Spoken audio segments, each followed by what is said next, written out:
So today we're going to do the economy right.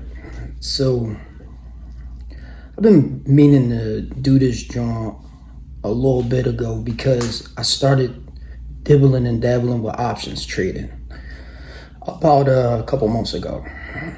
And what I saw is shocking. Let me just say that. Now, there's a lot of different cultures that talk about money and how to handle money. The Quran actually has a whole, set of rules on how to deal with money. All Muslims understand this. And the Old Testament does too. And if you pay attention in Judaism, a lot of the Jews, especially the Hasidic Jews and the ones that actually really practice, the ones, not the Zionists, but the ones that actually really practice Judaism, they are very strict in how they handle money because they just stick to the rules of the Old Testament.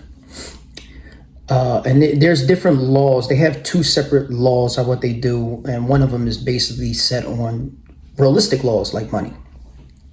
So what I saw when I was opening up my brokerage account is almost like I'll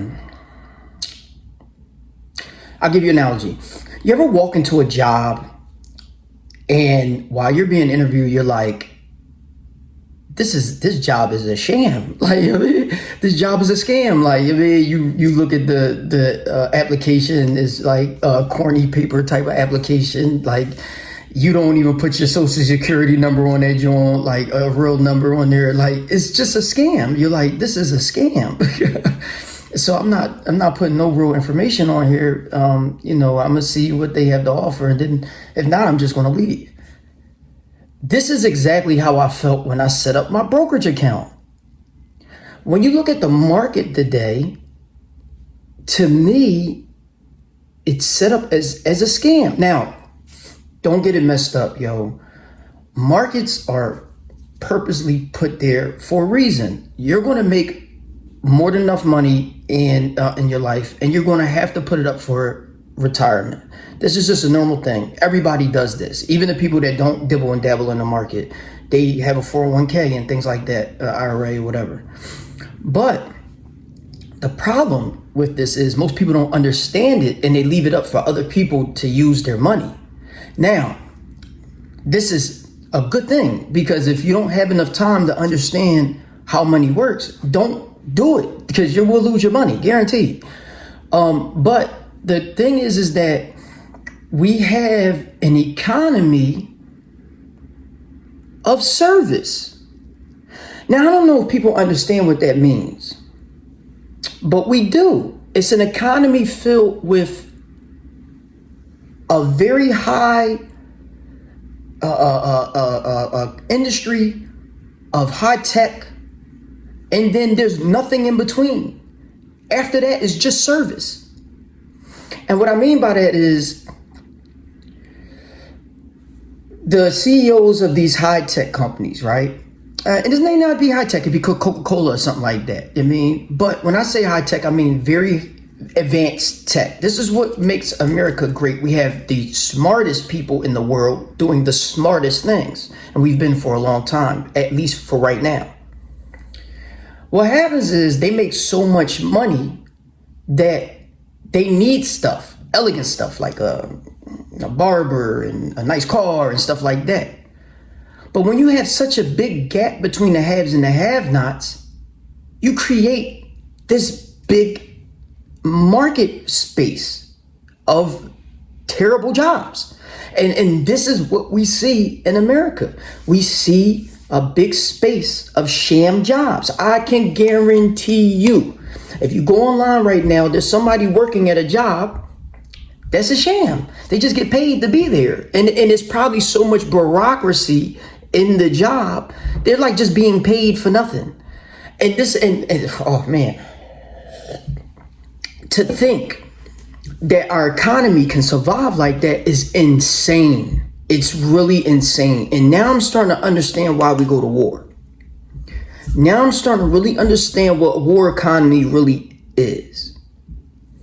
because we have to go fuck somebody. Oh, excuse me, I don't know if I can say that. We have to go bomb somebody to make sure we get some more jobs over here. This is not funny, but we do. We have to go bomb somebody to make sure we get some jobs over here. That's a sham for as long as we can. And what we fail to realize is that we created a structure, and we all know that is the structure, the high and lows, the depressions and recessions are built into the economy. This is why the rich get richer. What happens is your worker, the rich is paying you, boom. You have a little bit of money, but not much. Most people can't go to the bank and get $500 out. They really did a research on that. People don't even have $500 in their bank account, which is just crazy. So they'll go, boom, they can't get $500 out. But when a recession hits, they lose their job. Or not even just a recession. If anything hits, like a health scare and stuff like that, calamity, boom, lose their job, boom. They dig into their savings, or most people, their credit card and loans. What happens is the rich who has wealth look at you and say, all right, I'll get you out your situation. What assets do you have? Because what they're going to do is they're going to buy you out. They're going to sell you short, and they're going to keep doing it over and over again. This happens every decade. I saved enough money that now I'm going to buy everybody that needs to sell their stuff. If you need to sell your stuff in a couple of months, I'm buying it. So that when we get out of the hole, you going to work for me. This is complete slavery. This is insane shit. Yo.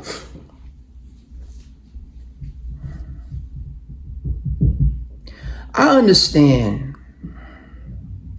about capitalism.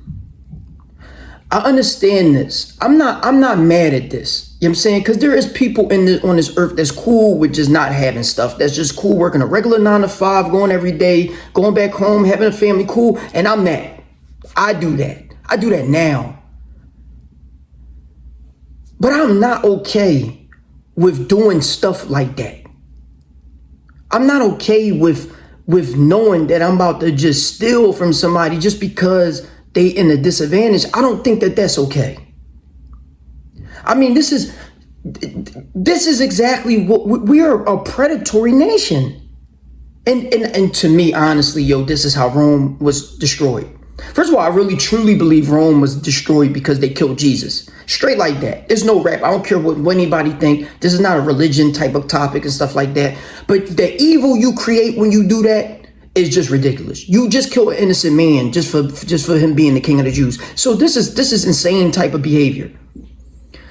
But the fact that you would sit here and create a structure of this type of predatory actions, it is a bad omen waiting to happen, and you seeing it.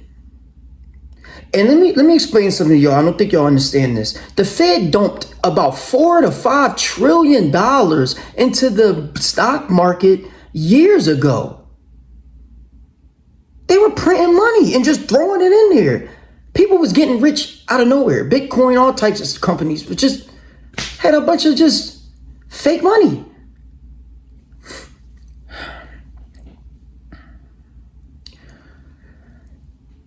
This is what's going to happen, y'all. Today, they considered the day to be Black Monday in Japan, right? You had the market crash in 89 or whatever, Black Monday 87, right? Japan market closed at minus 12.40%. Let me explain that to y'all. Japan's market at its lowest today was minus 20%. That's 20% of the whole market. That's 1/5. Do you understand how that is? That is insane. 1/5 is insane because of the amount of money that's already in there. If anybody really does the math, that might actually be more than the depression did. So it's insane. Then you have our Dow dipping, 2.6%. which is like 1,400 points or something like that. So yeah, I think so. So what happens is when the foreign markets start to dip, of course, it creates a ripple effect around the world. Boom. The job market. So this is the job market to me is the best indicator of anything in life, right? Now, don't get it wrong. People working 4 jobs in one day. I did. I worked 3 jobs in one day, y'all. I did, yo. I was a personal trainer, a bouncer, and I used to teach other personal trainer type of classes like martial arts and stuff like that. I did all of them in one day.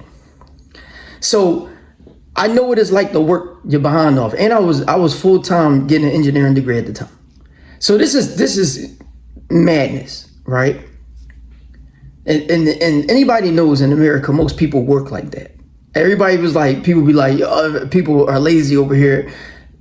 Anybody that says an American is lazy that has not been to America. So you have this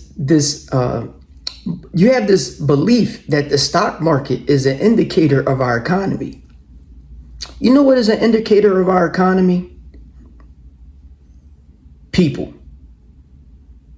You want to know how I started noticing that people were doing bad and our economy was doing bad? When you walk outside and everybody is mad. I mean that, y'all. If you walk outside and everybody is mad, nobody's smiling, everybody hates everybody, that means they ain't got no money, y'all. I don't know if anybody knows that, but that means they ain't got no money. That means they one loud noise away from whooping your behind. They gonna beat you up. If you draw, they go like this is how it is over here. It is insane. This is insane, y'all. And so I could have told you that the U.S. market was bad when I started seeing that. Also, jobs. I mean, people work 2 jobs and still can't pay the bills. This is slavery. I mean, this is slavery, y'all. This is slavery stuff. If you work 2 jobs and you can't even pay the rent, that means that you're going to have to find somebody to help you pay the rent. So that's either a sham relationship or a roommate. I'm not saying that this is a bad idea. I actually believe human beings need to be more communal. I think that the way we created our society today is destined for doom. It just is. Now, the Native, I'm gonna go, oh yeah, this is a good example. Also, inflation has stabilized, but that doesn't matter anymore because the prices can't get any higher. I mean, it just can't get any higher. You know what I'm saying? Like, we're talking about $7 for milk and stuff like that. This is retarded stuff. Like, you might as well buy the cow. Like, on some real stuff, like, I might as well buy a cow and open up a farm or something. I might as well get free eggs and shit. Like, this is crazy. This is crazy. So the Native Americans, right? They never seen white people, ever. So white people came, Christopher Columbus came, or, you know what I mean, Vikings, whoever has their history. They see him. They're like, oh, crap, look at this. It's a white guy.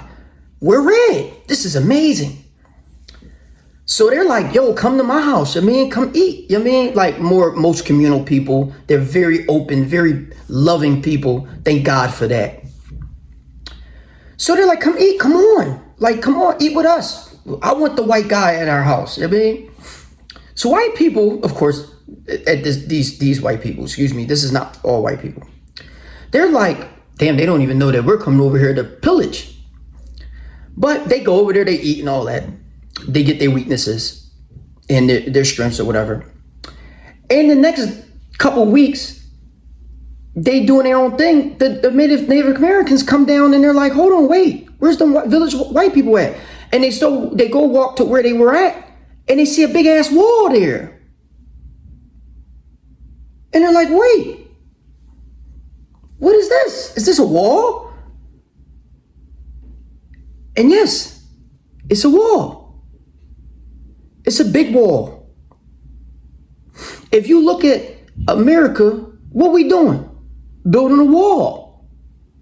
If you look at Iran, what are they doing? Building a wall. I mean, this is another Muslim country building a wall to another Muslim country. This is really big.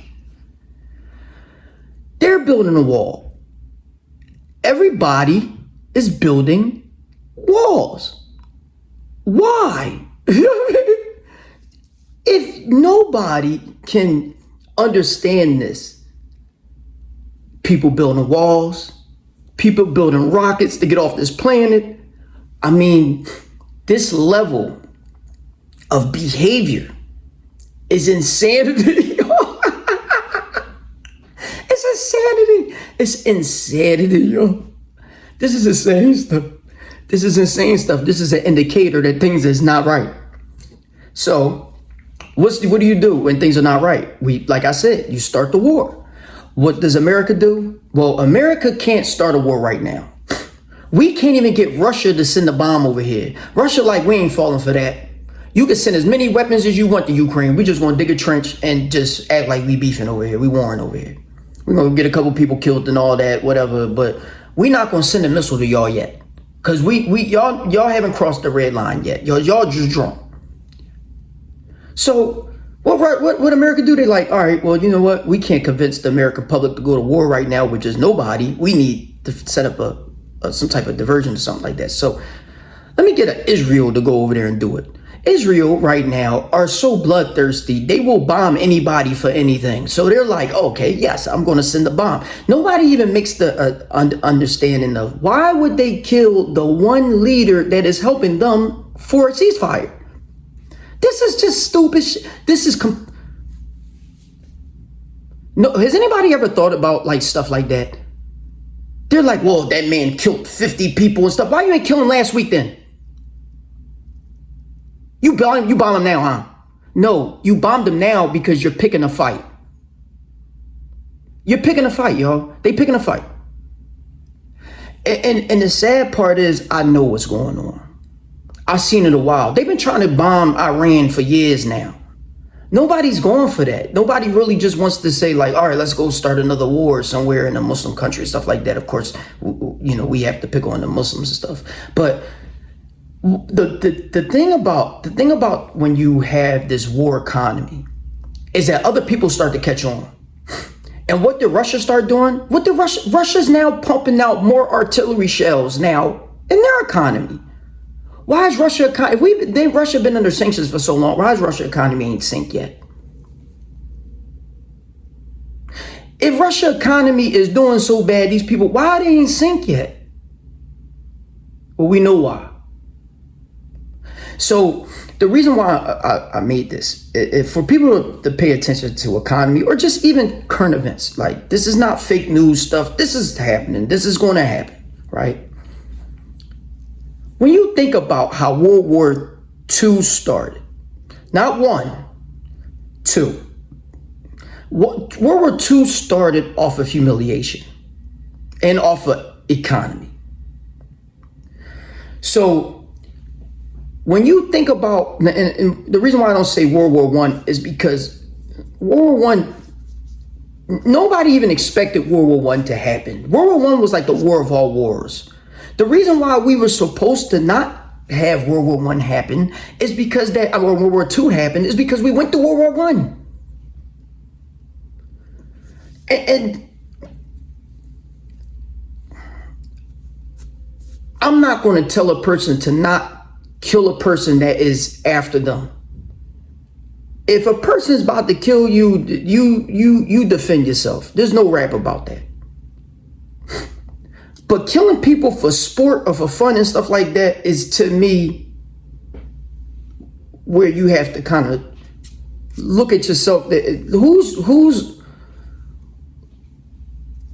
Where are we going with that? Like, where are we going to go with that? You know what I'm saying? Because we know at this point, everybody knows that that's not going to help. This is not going to help. It's not going to help or make anybody feel better. And it's definitely not going to make anybody safer. So why are we doing that? I can promise y'all, as sure as I am that God exists, that if we spent more time building things to save life, we would have already been inhabited the moon or harvested an asteroid or been outside the Kuiper Belt or things like that. But because we spend so much time trying to kill each other, we have done nothing for each other.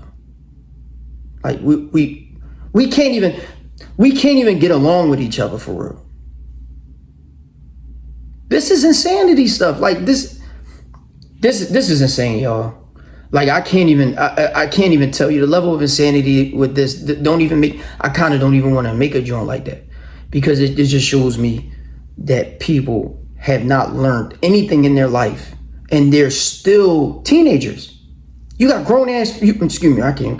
They got grown people, teenagers, and grown people body. They have not grown. So this is insane. Now, Andrew Jackson made this statement 200 years ago. Now, I study the founding fathers, one, because I'm American, I love my Constitution, and the founding fathers were completely enlightened beings. Understand that. They were on a different level. And a lot of people would be like, no, they created a racist thing, whatever, 3/5 of a man, that's true. And then, they had slaves and stuff like that, or they weren't good people, whatever. Well, let me put this into perspective. Most of the founding fathers were under 30 years old. I bet y'all didn't know that. Some of them was as young as 22.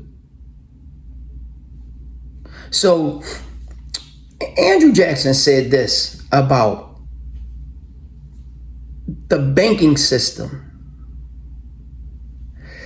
If the American people ever allowed private banks to control the issue of their currency, first by inflation, then by deflation, the banks and corporations that will grow up around them will deprive the people of all property until their children wake up homeless on the continent their fathers conquered. I believe that banking institutions are more dangerous to our liberties than standing armies. The issuing power should be taken from the banks and restored to the people to whom it properly belongs. I should leave y'all just with that. Y'all should ponder that for a second. I'm out.